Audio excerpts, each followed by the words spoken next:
Bonjour à tous, bienvenue dans ce 8e webinar, deuxième édition de la journée. Vous nous connaissez maintenant, donc nous sommes MyExpat. Ça fait plusieurs années que nous aidons les expatriés à réaliser un investissement locatif depuis l'étranger sans jamais avoir à rentrer en France. Alors, le sujet de ce webinaire aujourd'hui sera de vous expliquer comment bien préparer son projet immobilier et comment bien débuter un investissement locatif. Alors, comme d'habitude, vous nous connaissez, n'hésitez pas à intervenir, à me poser des questions si vous en avez.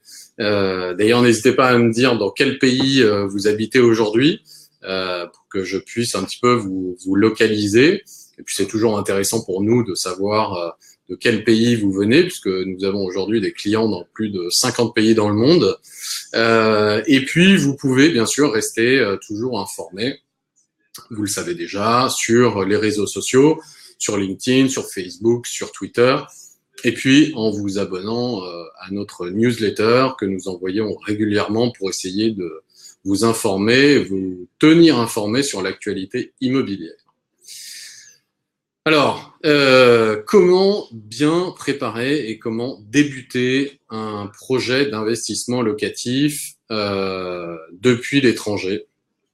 Où est-ce que vous habitez déjà? Dites-moi un petit peu où est-ce que vous habitez, je vais pouvoir, ça va me permettre d'aider à avancer. Alors, comment bien préparer et débuter son projet d'investissement locatif?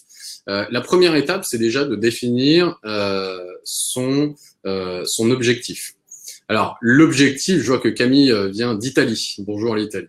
Donc, définir son objectif, c'est la première étape d'un projet d'investissement. Pourquoi? Parce que un projet d'investissement locatif, c'est un projet qui est long terme. Bonjour Pierrick des États-Unis. Alexandre, bonjour, français aux États-Unis également. Donc, un investissement locatif, c'est un investissement un investissement long terme. Donc, c'est pas comme un placement boursier qui peut être potentiellement très court terme. L'immobilier est un placement qui est long terme. On parle d'investissement à échéance 15, 20 ans en général. Donc, l'objectif, c'est très important parce que c'est ce qui va vous permettre de déterminer le type d'actif, le type de bien que vous allez pouvoir acheter. Je vois qu'il y a beaucoup de monde qui nous vient des États-Unis aujourd'hui, Damien de Russie également. Bienvenue à tous. Alors, quel type d'objectif il y a lorsque on décide d'investir dans de l'investissement locatif? Plusieurs objectifs. Les objectifs qui reviennent le plus souvent, c'est préparer votre retraite, parce que vous êtes nombreux aujourd'hui à être en contrat local à l'étranger. Les contrats d'expatriés au sens de la sécurité sociale disparaissent de plus en plus, ce qui veut dire que vous ne cotisez plus en France pour la retraite. Et donc, beaucoup d'expatriés en contrats locaux cherchent des moyens de compléter leur retraite. Et donc, pour ça, ils investissent dans l'immobilier pour que dans 15, 20 ans, ou plusieurs années, ou même plus encore, 25, 30 ans, ils puissent avoir un revenu complémentaire.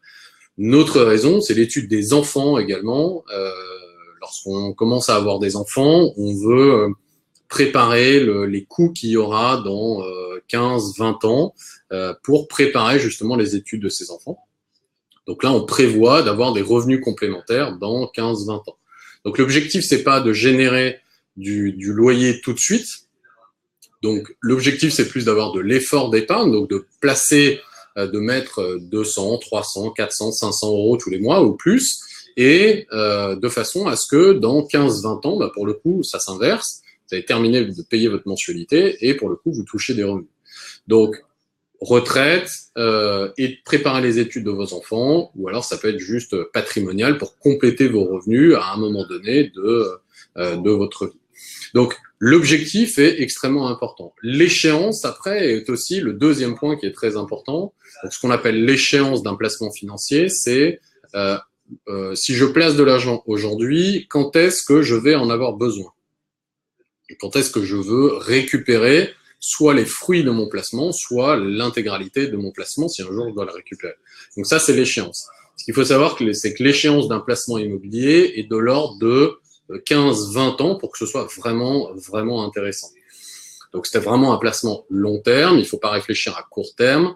Donc, il ne faut pas forcément réfléchir en termes de rendement immédiat de l'appartement, mais vraiment voir ça sur du long terme avec de la prise de valorisation de l'actif immobilier, donc de l'appartement que vous allez acheter, et l'augmentation des loyers aussi, puisque les loyers dans 15 ou 20 ans ne seront pas les mêmes que ceux d'aujourd'hui. Par contre, votre prix de départ, lui, n'aura pas bougé. Donc, vous allez mécaniquement avoir un rendement qui va naturellement augmenter avec l'inflation et avec la croissance.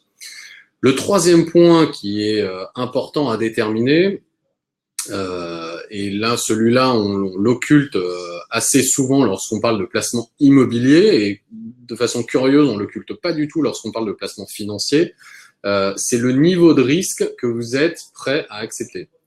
C'est-à-dire, quelle est votre aversion au risque? En finance, on a beaucoup l'habitude de faire remplir un formulaire. D'ailleurs, si vous allez sur des sites de placement financier, en tout cas en France, aujourd'hui c'est obligatoire, n'importe quel conseiller en gestion de patrimoine va vous demander de compléter un formulaire, ou même votre banque, pour connaître votre niveau de connaissance sur les placements financiers. Et en fonction de votre niveau de connaissance, il doit vous présenter tel ou tel type de produit.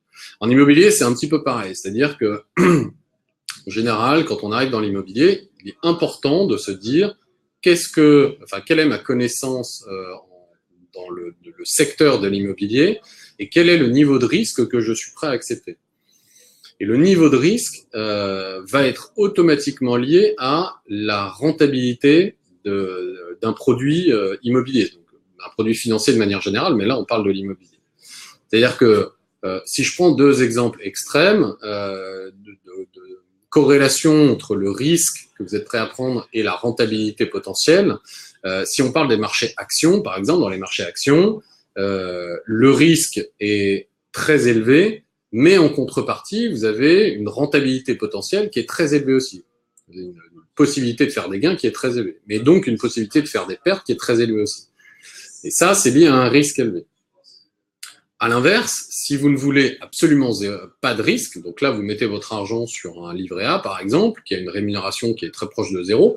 Donc, on voit bien que la rémunération, donc la rentabilité du livret A, elle est de l'ordre de 0,5%, donc vraiment très, très faible. Mais en contrepartie, vous avez un risque qui est très, très faible. Donc, vous voyez bien que la rentabilité d'un actif qui génère de l'argent est automatiquement liée au risque.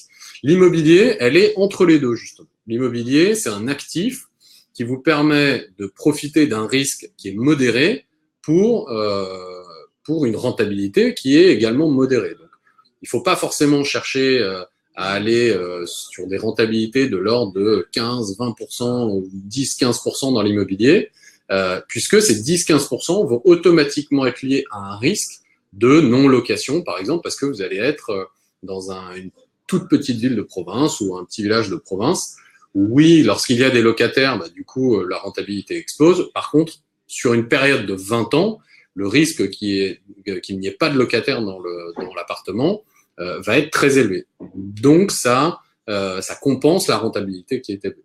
Donc, le niveau de risque que vous êtes prêt à accepter est également important puisque c'est ça qui va fixer le niveau de rentabilité que vous cherchez.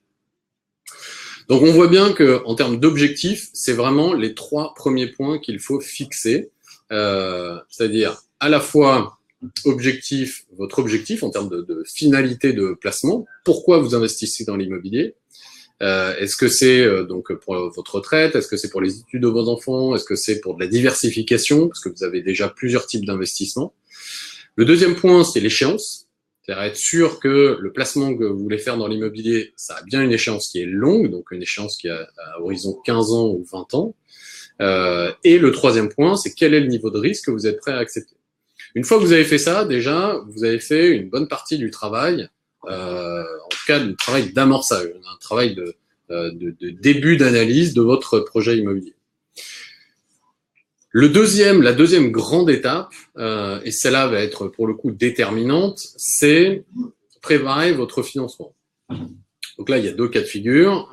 C'est soit vous souhaitez acheter comptant, soit vous souhaitez bénéficier des taux d'intérêt qui sont faibles et emprunter pour acheter.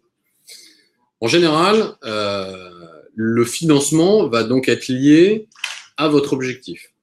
Je prends un exemple. Si vous avez aujourd'hui 60, 65 ans, vous êtes proche de la retraite ou vous êtes quasiment à la retraite, vous avez besoin de revenus complémentaires immédiats.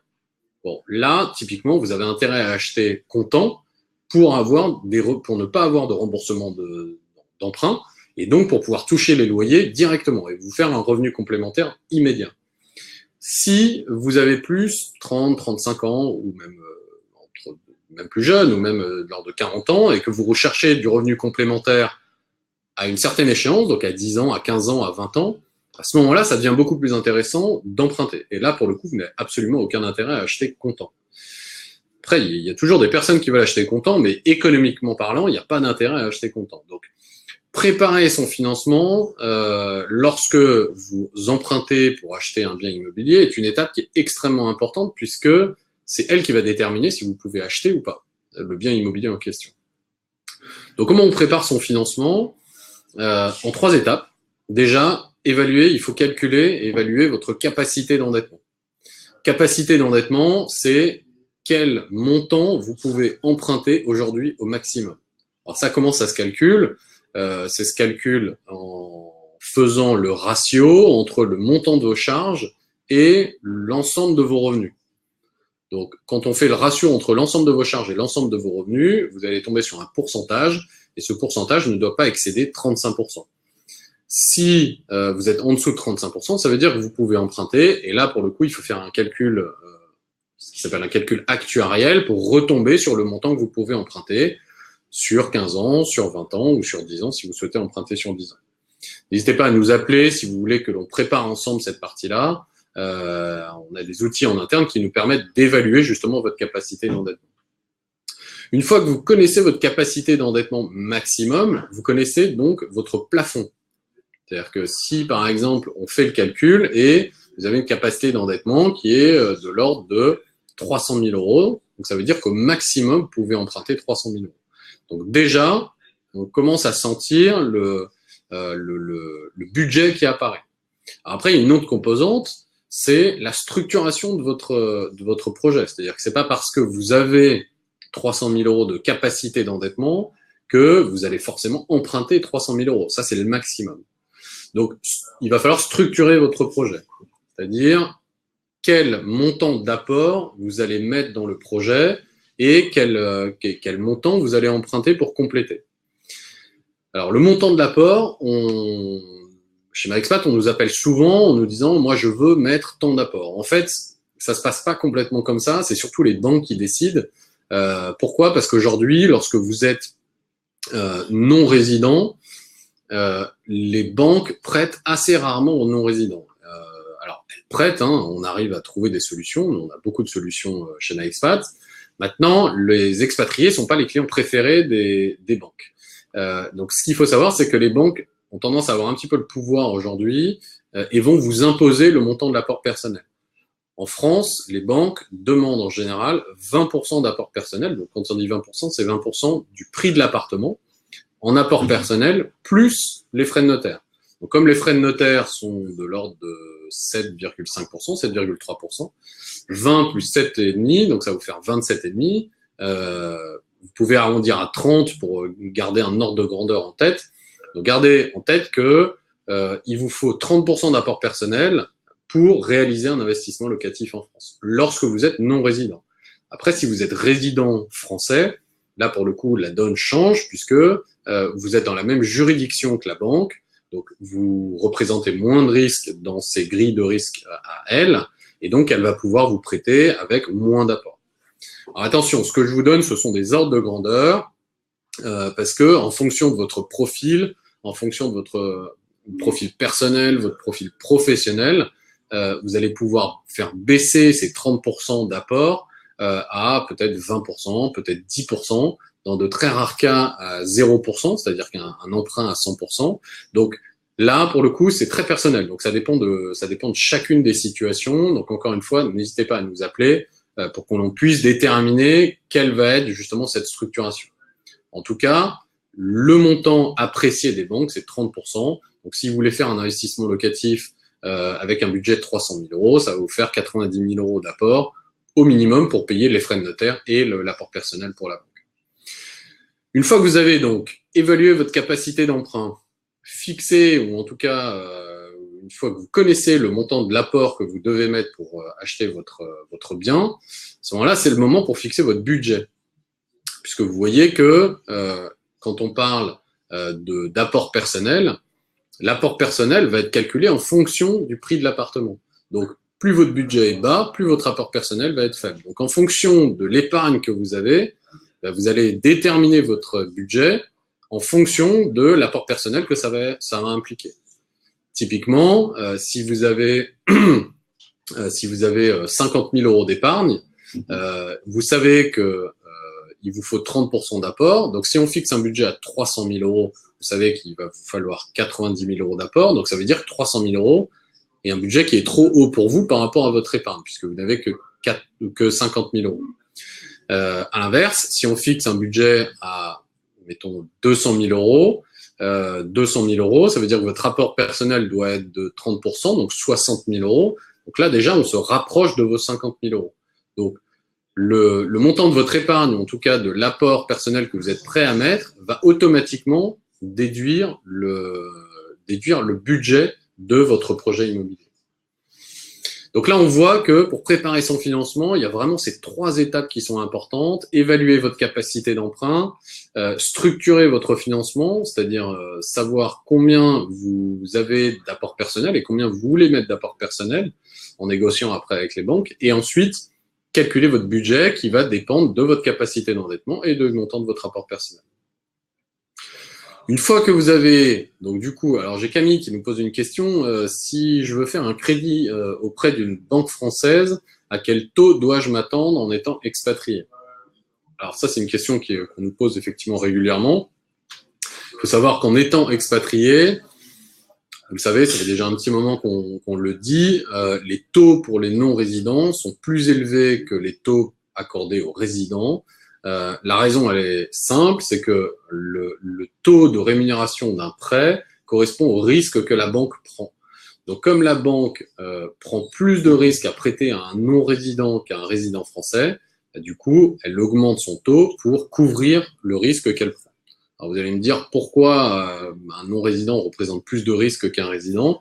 La question, elle est simple, c'est que c'est une histoire de juridiction, c'est que lorsqu'elle a un résident en tant que client, le résident est dans la même juridiction que la banque. Donc la banque a un pouvoir juridique, elle sait ce qu'elle doit faire juridiquement parlant pour aller chercher son client qui ne paye pas, par exemple.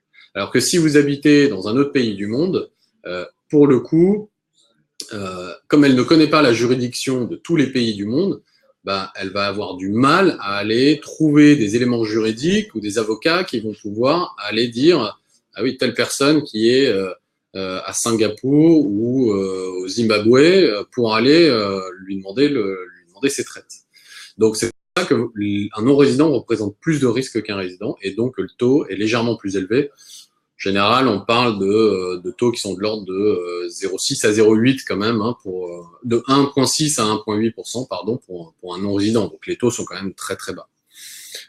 Julien qui nous pose la question, peut-on mettre dans ce cas un bien en caution? Alors, il n'y a pas de lien que vous avez fait entre le taux et la caution. Dans tous les cas, aujourd'hui, que ce soit d'ailleurs pour des non-résidents ou pour des résidents, les banques prennent ce qu'on appelle une garantie réelle. Réelle, ça veut dire qu'elle va prendre quelque chose de matériel en caution. Et dans quasiment 99% des cas, les banques aujourd'hui prennent une garantie réelle de type hypothèque ou PPD, privilège de prêteur de deniers, qui correspond à la même chose que l'hypothèque, avec des frais en moins. Mais oui, effectivement, pour répondre à votre question, Julien, c'est pas on peut mettre le bien en caution, c'est toutes les banques aujourd'hui prennent une hypothèque sur le bien que vous allez acheter.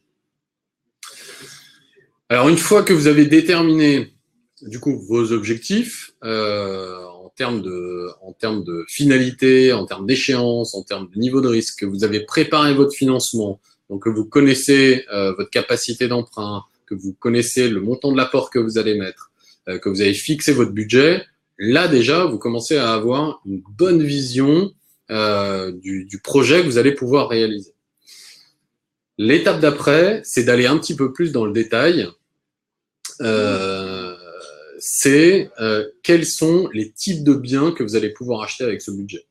Donc là, on voit bien l'importance de définir d'abord les objectifs, ensuite votre financement pour déterminer un budget, parce que c'est votre budget qui va déterminer les types de biens que vous allez pouvoir acheter. Alors avant de vous parler des types de biens, je réponds à Nathalie. Les revenus étant versés dans la devise locale, quid au niveau des banques si les taux de change évoluent? Alors, pour le coup, là, ça va vraiment dépendre des banques parce que effectivement, les banques savent que vous avez des revenus qui sont versés dans une devise qui sont locales. En général, les calculs que va faire la banque, c'est qu'elle va faire un calcul en fonction du taux du jour ou de la période, en tous les cas, à laquelle la banque va vous prêter. Et après, c'est elle qui, en termes de couverture, va gérer le risque de change ou le risque de, on appelle ça du risque de taux, si votre rémunération est versée dans une devise qui est locale. Dans tous les cas, ce qui est sûr, c'est que si vous faites on va exiger que au moins les loyers soient reversés dans la banque pour diminuer le risque que prend la banque. Et vous n'aurez qu'à reverser le complément, ce qui s'appelle l'effort d'épargne. Et donc, ce qui vient diminuer le risque pour la banque, puisque en général, la majorité du remboursement de la mensualité est payée par le loyer. Donc, troisième étape, vous avez votre budget. Votre budget va déterminer quel type de bien vous allez pouvoir acheter. Alors, comment on détermine le type de bien? La première chose à faire, c'est déjà déterminer la localisation du bien. Alors pourquoi? Parce qu'on a parlé tout à l'heure d'aversion au risque et on a vu que la deuxième étape, c'était aussi le budget. En fait, l'aversion au risque et le budget, croisés ensemble, vont vous déterminer, ou en tout cas vont vous aiguiller sur le type de localisation.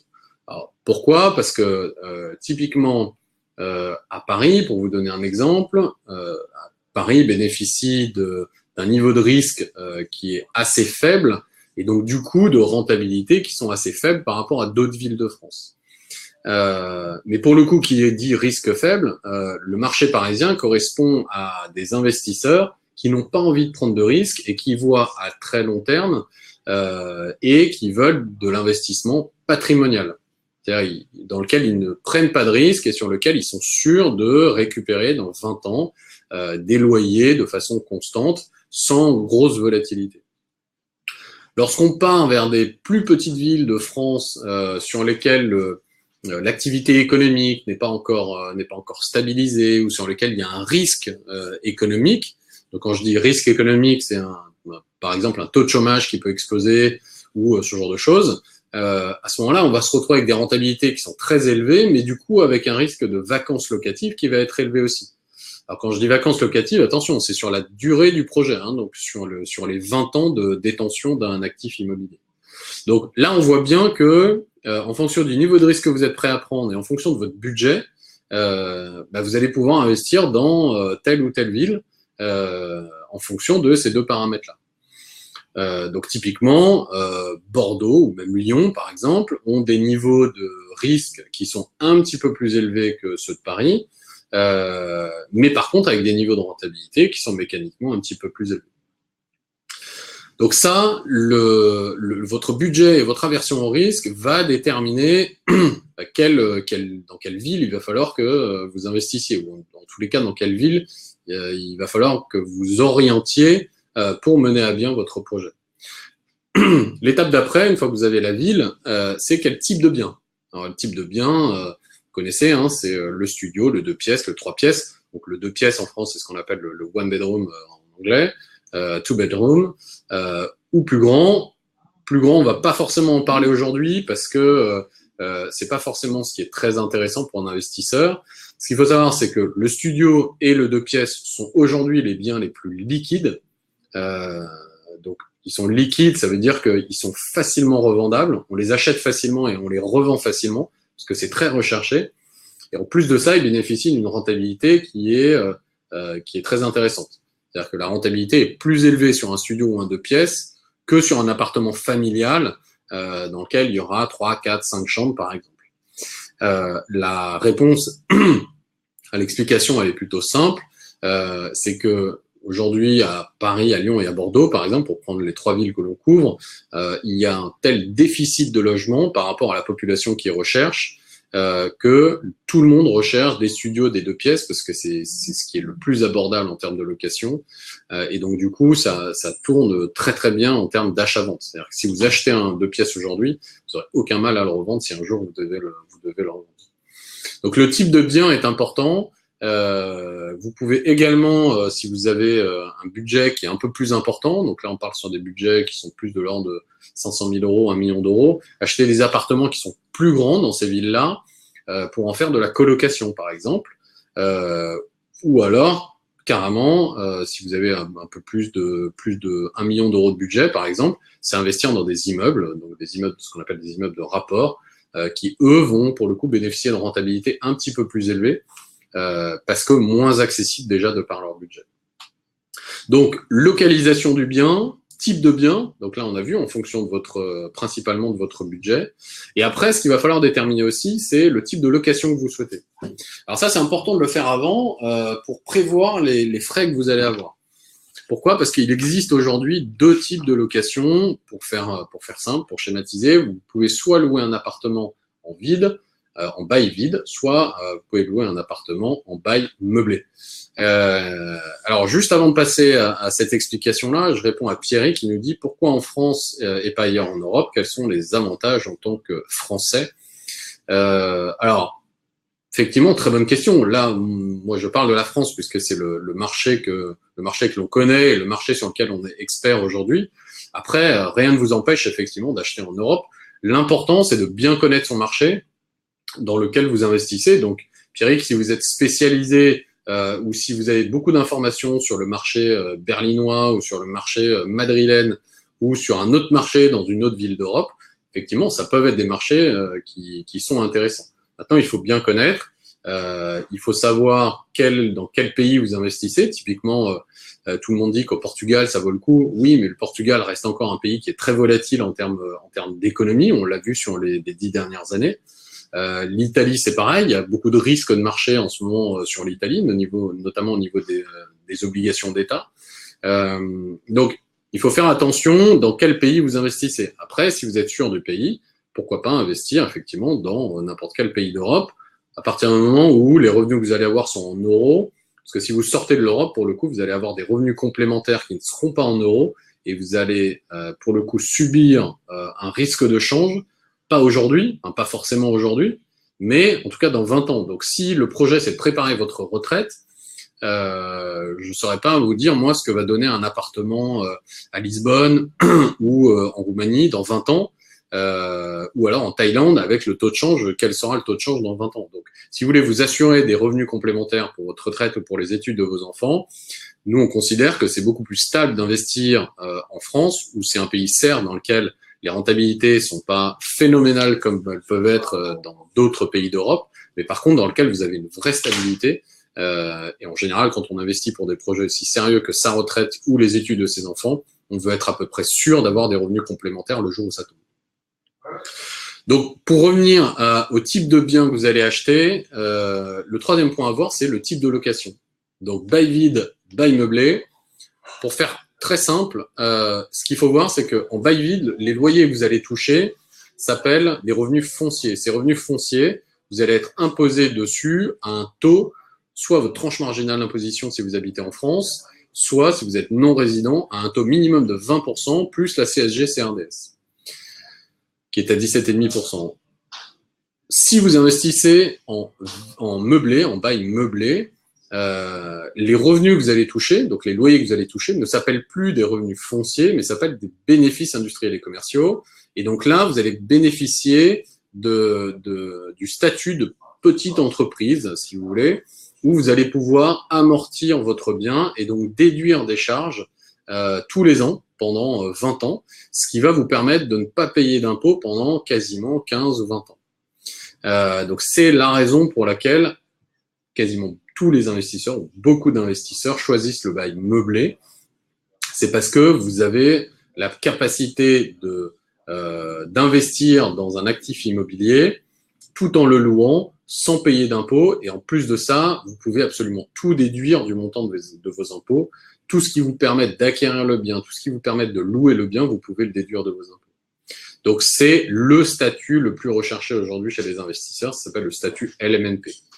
La contrepartie, c'est qu'il faut meubler l'appartement au moment où vous l'achetez pour pouvoir le louer en bail meublé. Donc là, il y a une liste précise, minimum, de meubles qu'il faut mettre dans son appartement.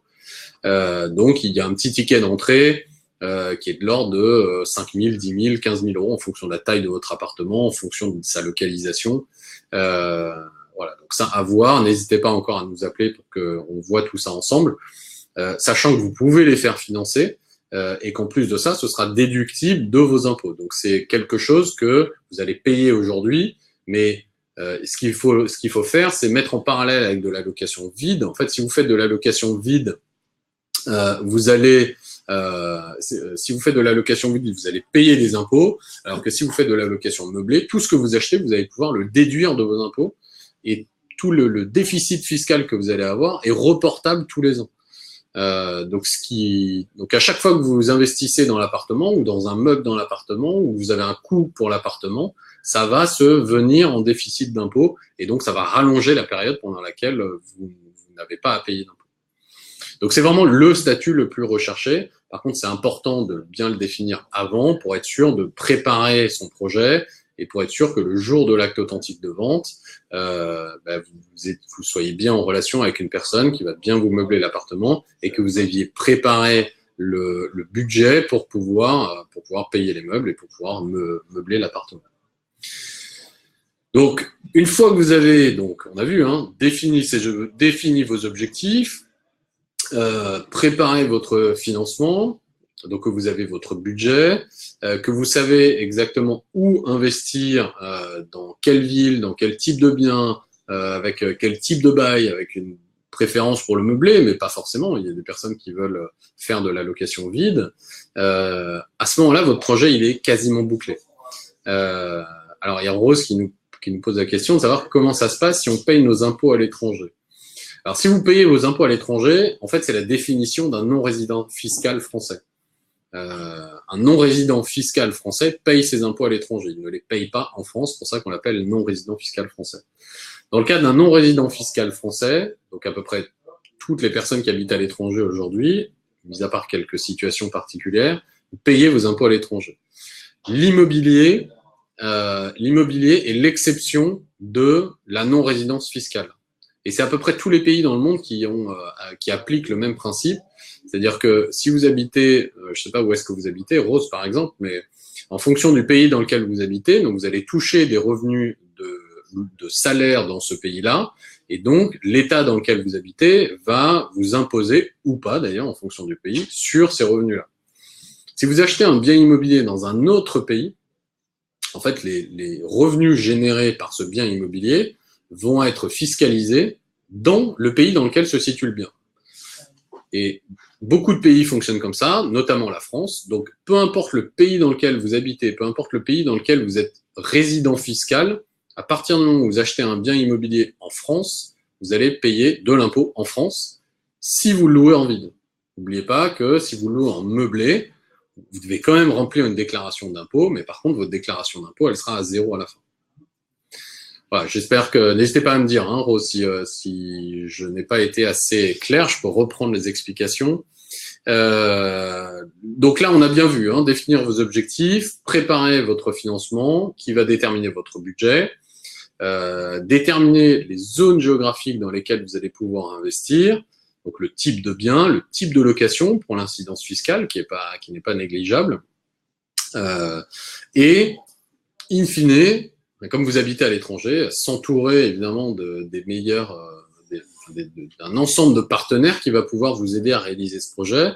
Alors je dis pas uniquement ça pour nous faire de la publicité, parce que vous nous connaissez déjà, mais c'est surtout pour que vous puissiez bien comprendre que dans un projet immobilier, il n'y a pas juste le bien immobilier. Il faut vraiment réfléchir à toutes ces étapes et s'entourer des banques qui vont devoir vous prêter, c'est analyser votre financement, parce que dans un taux effectif global, il n'y a pas que le taux nominal de la banque, il y a aussi le taux d'assurance. Donc, il va falloir peut-être aller voir des courtiers en assurance pour être sûr d'obtenir le meilleur taux. Il faut savoir qu'entre une banque et un assureur de prêt, il peut y avoir des différences qui vont de x2, x3, x4 parfois. On a vu des montants assez astronomiques dans les assurances des banques. Et on a pu faire gagner beaucoup d'argent à nos clients en allant voir un courtier, typiquement. Donc, entourez-vous des bonnes banques, puisque toutes les banques ne prêtent pas, donc il faut faire attention. Même si votre banque aujourd'hui vous dit oui, je vous finance, ça n'est pas forcément vrai, puisque la personne qui va vous dire ça, c'est votre conseiller bancaire. Mais en fait, ça n'est pas elle qui va prendre la décision finale. Lorsqu'elle va monter son dossier de prêt, elle va l'envoyer à la direction des risques, qui est régionale, et c'est la direction des risques régionale qui va prendre la décision. Donc, si votre conseiller bancaire vous dit oui, ça n'est pas forcément certain que vous allez pouvoir emprunter. Et pour le coup, nous, on sait faire le travail à leur place, c'est-à-dire on sait vous conseiller et vous dire si oui ou non vous allez pouvoir emprunter. Donc, faites bien attention à ça. Entourez-vous des bonnes banques, des bons courtiers, notamment au niveau des expatriés. Donc, il vous faut vraiment des spécialistes de l'expatriation, notamment au niveau notarié. Il faut s'entourer des bonnes personnes qui ont les bonnes compétences, puisque en fonction de votre contrat de travail, en fonction de votre régime matrimonial, c'est extrêmement important, en fonction du pays dans lequel vous êtes marié, de la nationalité de chacun des époux, tous ces éléments-là vont être déterminants dans votre projet d'acquisition. Donc, entourez-vous bien de ces bonnes personnes. Si vous avez du cash à l'étranger et que vous devez le rapatrier en France pour constituer votre rapport personnel, pareil, si votre cash est dans une devise autre que l'euro, essayez de trouver des partenaires qui font des sociétés, ce qu'on appelle les sociétés de trading, de transfert, qui vont vous permettre d'optimiser les taux. Ne passez pas tout de suite par votre banque qui va vous proposer des taux de change qui sont assez prohibitifs. Sauf que quand on est novice, on s'en rend pas forcément compte. En passant par une société de courtage qui ne vous coûte rien, puisqu'elle prend sa commission sur le transfert, et vous allez pouvoir gagner assez facilement, gagner quelques milliers d'euros sur un transfert d'argent en passant par une de ces sociétés plutôt que de passer par votre banque en direct. Donc, pensez bien à tout ça. Et puis, si vous n'avez pas le temps d'y penser, bah, évidemment, n'hésitez pas à nous appeler. Vous nous connaissez maintenant. On a déjà fait ce travail-là pour vous, donc on est déjà très entouré de tous ces partenaires-là. Donc, que ce soit des banques, des assurances, des courtiers, des sociétés de transfert de fonds, des notaires qui sont spécialisés dans les non-résidents, et puis évidemment toute la transaction immobilière, parce qu'aujourd'hui, on a digitalisé l'intégralité de la transaction. Voilà, j'espère que j'ai été le plus clair possible. La préparation d'un projet immobilier n'est jamais quelque chose de facile. Il faut s'y mettre. Alors, donner à des sociétés recommandées pour des transferts, oui, n'hésitez pas, envoyez-nous une demande sur un formulaire, je vous les donnerai avec plaisir, puisqu'on en a plusieurs. Puis je les ai pas en tête là, mais je vous donnerai les contacts avec leur numéro de téléphone si vous voulez, sans aucun problème. Voilà, donc ce que je vous disais, c'est que se lancer dans un projet immobilier, ça prend du temps. Il faut prendre le temps d'y réfléchir, passer par ces 3 étapes, l'objectif, le financement, la zone dans laquelle vous voulez investir. Si vous voulez aller plus vite, n'hésitez pas à nous appeler. On a l'habitude de ce genre de raisonnement, donc on peut le faire assez rapidement et vous faire gagner beaucoup de temps.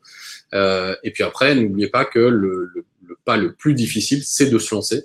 On a beaucoup d'expatriés qui nous appellent en nous disant, qui sont des clients aujourd'hui, qui nous disent j'aurais dû m'y prendre il y a 2 ans, j'aurais dû m'y prendre il y a 3 ans, parce que l'immobilier monte et que plus on investit tôt, plus on dit en finance que on s'indexe à l'immobilier, c'est-à-dire qu'on prend le train en route et puis après le train il monte et on prend la hausse en fait de l'immobilier. Mais c'est quelque chose qu'il faut faire relativement tôt et plus on le fait tôt, comme la durée d'un projet immobilier est très longue, plus on augmente les chances d'avoir de la plus-value dans 20 ans et d'avoir une bonne rentabilité dans 20 ans.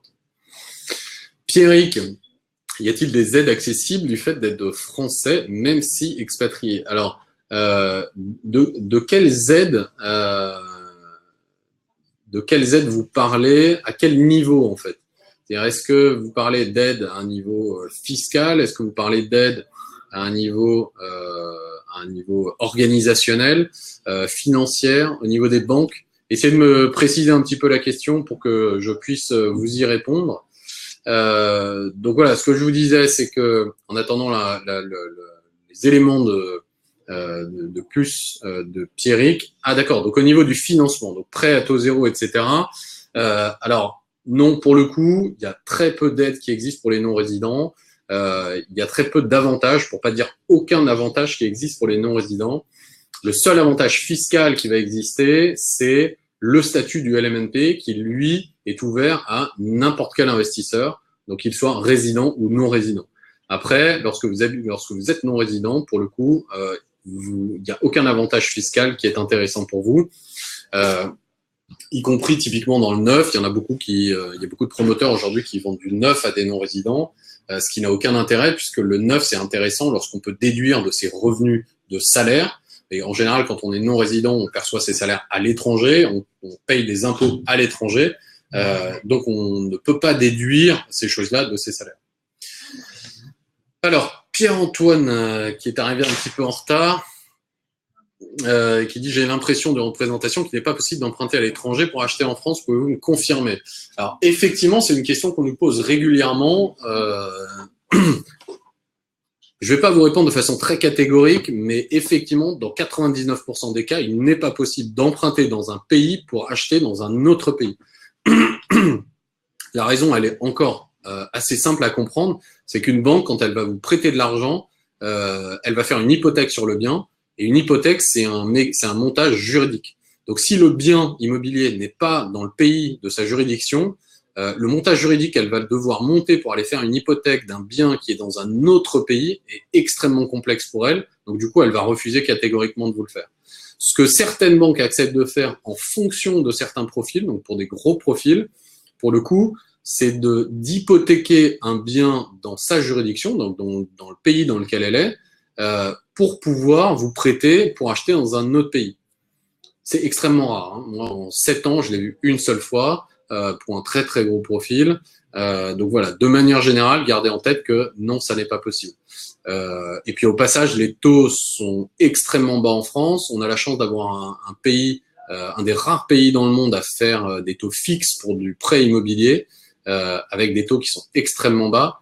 Voilà, donc l'intérêt d'emprunter à l'étranger pour acheter en France est assez mesuré quand même.